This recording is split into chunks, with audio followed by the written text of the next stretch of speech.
All right, guys, so this is straight from the Costco CFO. They've noticed how customers are shifting from beef to poultry, pork, and canned tuna. And that spells out a major recession for the big box store. I mean, it does say something when a majority of Americans are opting out of beef and choosing the cheaper meats. Now, I can only imagine some people even going completely without meat because of those high prices. In fact, Forbes checked all their economic recession indicators and 8 out of 15 bad signs are there. But the real headline as the months go on, it appears more and more of their data points are drifting into neutral territory rather than remaining positive. This could mean that the US is drifting closer toward a recession as well. So are we in a recession yet? Because it sure feels like it. But what do you guys think? Does it feel like we've been in a recession all along? Hit me up in the comment section down below. I guess it all gets confusing when the government changes up the meaning of a recession just so that they can say that we're not in one. You guys remember that, right? There were these consecutive quarters of negative GDP growth, which is the technical definition of a recession. Then all of a sudden the White House was like, nope. Nah, we're not in a recession just because I said so. I don't know who these people think they're fooling anymore. But anyway, let's go ahead and focus on getting a handle on our cash flow situation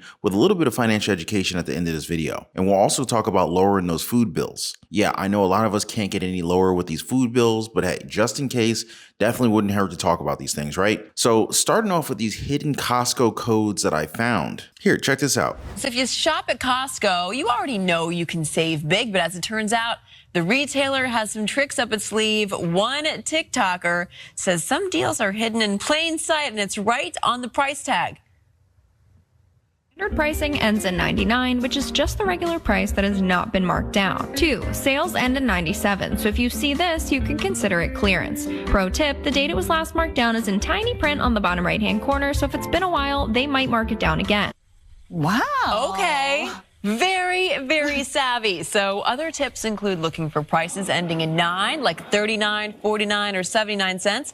She says that usually means special deals from manufacturers on brand name products. Oh. And her last pro tip, look for an asterisk on prices. She says that means an item won't be restocked. So if you like it, grab it while you can. Those are really I had great no tips. idea. Me.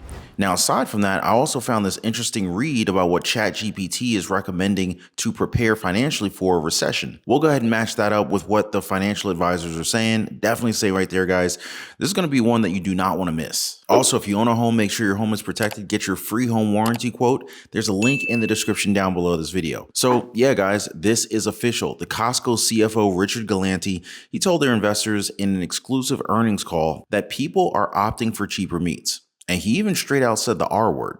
So here's a quote, historically, we've always seen, like within fresh protein, we've always seen when there's a recession, whether it was 99, 2000, or 2008, 2009, 2010, we would see some sales penetration shift from beef to poultry and pork. We've seen some of that now, end quote. Wow. So even Costco has their very own recession indicator here, which is pretty reliable, I think, especially since it's predicted all of these recessions that came before. I mean, really, people are just buying cheaper and less of stuff. That's a pretty good indicator that the country is just drifting off into this recessionary cliff, you know what I mean? And he also said that he had heard from a fellow executive that Costco was seeing some switch to some canned good products like canned chicken, canned tuna, and things like that. Some other insider information that they shared on this call. Products from Kirkland Signature, Costco's private label, were also seeing increased interest over name brand items. And fewer customers making big ticket purchases like home furnishings or electronics compared to the 2 years of outsized growth Costco saw during the pandemic. Now, the thing is, everything's probably going to get more expensive. The reality is that even though the Federal Reserve has implemented aggressive interest rate hikes to tame rampant inflation, consumers are stuck with paying higher grocery bills. Now, something that I heard from an Instacart and Walmart Spark shopper, what people spend their money on. Lots of sugary beverages, junk food like chips, cookies, candy, etc., and a few canned vegetables for good measure. Now, most of these orders are delivered to low-income housing. It's just sad to think how these are the only affordable options for people. Maybe even some of our audience on Social Security and fixed income like SSI and SSDI. Now, just to get this out there, here are some things to consider when you're at the grocery store. Go big and save with bulk. Now, if you want to score those sweet volume discounts regularly, you might want to consider joining a wholesale club like Costco, maybe even Sam's Club. BJ's, any of those guys. Just make sure to store your bulk items properly so that they stay fresh, and don't go overboard with perishable stuff to avoid wasting food if it goes bad. Also, pick up the store brands. Store brand products usually have better prices than the fancy name brand ones, and they're usually just as good in terms of quality and taste. The stores team up with manufacturers to make these cheaper options, skipping all the expensive marketing and the advertising costs of the big brands. You can also cut back on ready-made foods. Yes, those pre-made foods, they can save you some time, but they can also cost you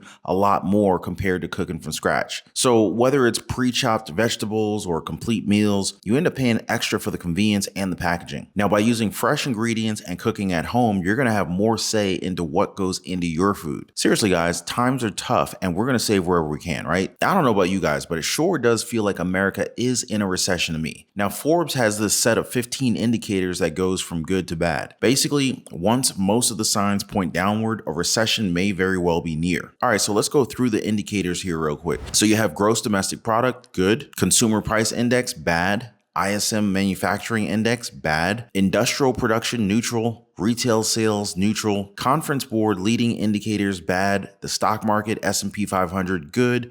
Treasury yield curve, bad. Unemployment rate, good. Initial jobless claims, bad. Job openings and labor turnover survey, good. University of Michigan Consumer Confidence Survey, good. NFIB Small Business Optimism Index, bad. Housing starts, neutral. NAHB Home Builders Index, bad. So what are all of these recession trackers telling us?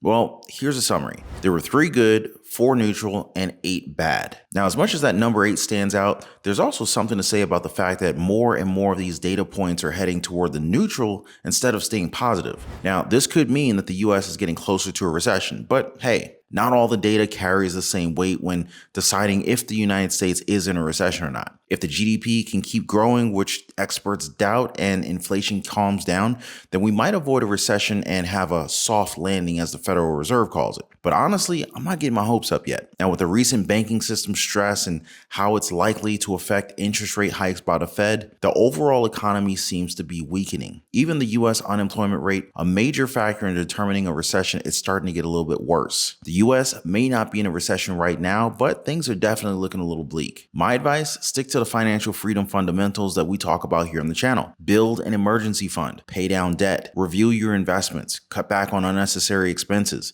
increase your income, stay informed. Now, coincidentally enough, these were the exact same pieces of advice that ChatGPT gave when the AI chatbot was prompted for financial tips for a recession. It talked about things like saving up to cover at least 3 to 6 months of living expenses, paying down debt to help reduce your monthly expenses, taking a look at your investment portfolios to make sure that it's diversified, looking for ways to cut back, taking on a part-time job, maybe even freelancing, starting a side hustle, keeping up to date with the latest economic news and trends. Yeah, all sound advice, especially the last one about keeping up to date with the latest financial reports. I mean, that's what we're doing right here on the channel on a regular basis, right? But of course, ChatGPT is missing that oh so important human touch here. Plus, it completely misses that the financial planning process is dynamic and it's personal. So every person's relationship with money is something that's personal, and most of the time, it's even more complex than your relationship with your partner. Now, I heard from a friend of mine, he and his wife, they're retired. They talked about their own financial freedom journey, drinking instant coffee, taking our lunch to work, and using coupons. Now, 5 years into retirement, they live the same with the exception of the volume of vegetables that they grow themselves. Plus, they eat venison and fish that they hunt themselves, and they rarely buy meat from the stores. For them, debt-free is the way to be, but it's not always the case for everybody, you know? ChatGPT simply might not offer personalized enough advice, at least not yet. So take the advice on the emergency fund. So ChatGPT recommended 3 to 6 months of living expenses, but 1, pros often say that you need essential living expenses in your emergency fund. And 2, 6 months may not be enough for some people, such as freelancers, seasonal workers, or those who work in high-risk industries where layoffs are common